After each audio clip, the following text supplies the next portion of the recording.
கிறிஸ்துக்குள் பிரியமானவர்களே, ஆண்டவரும் உலக இரட்சகரும் மீட்பருமாகிய இயேசு கிறிஸ்துவின் ஈடு இணையற்ற நாமத்தில் என் அன்பின் வாழ்த்துக்களை தெரிவித்துக் கொள்கிறேன். கர்த்தர் ரொம்ப ரொம்ப நல்லவராகவே இருக்கிறார். அவர் நேற்றும், அவர் இன்றும், அவர் எப்போதும் மாறாதவராக இருக்கிறார். வானத்தையும் பூமியும் உண்டாக்கின கர்த்தரிடத்திலிருந்து உனக்கும் எனக்கும் ஒத்தாசை வந்து கொண்டிருக்கிறது. ஹல்லேலூயா, ஹல்லேலூயா, ஹல்லேலூயா. தொடர்ந்து கர்த்தருடைய வார்த்தையை கேளுங்க. அவர் விசுவாசிக்கிற பிள்ளைகளுக்கு இடரல் வராது. சங்கீதம் 2 கடைசியில் 12வது வசனத்தில் பார்க்கும்போதும் அநேக வித போராட்டங்கள், அநேக வித கஷ்டங்கள் இந்த உலகத்தில் வரும். அவருடைய கோபம் இருக்கும்.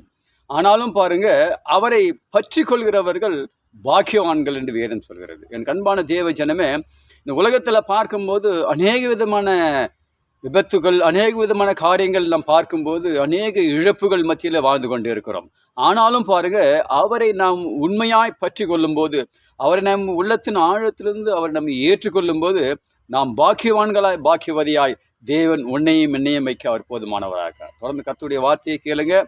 அவரை முழுமையாய் பற்றி கொள்ளும் போது கர்த்தர் எல்லாவித காரியத்திலும் இருந்து உனக்கும் எனக்கும் அவர் விடுதலை தர அவர் போதுமானவராகிறார்.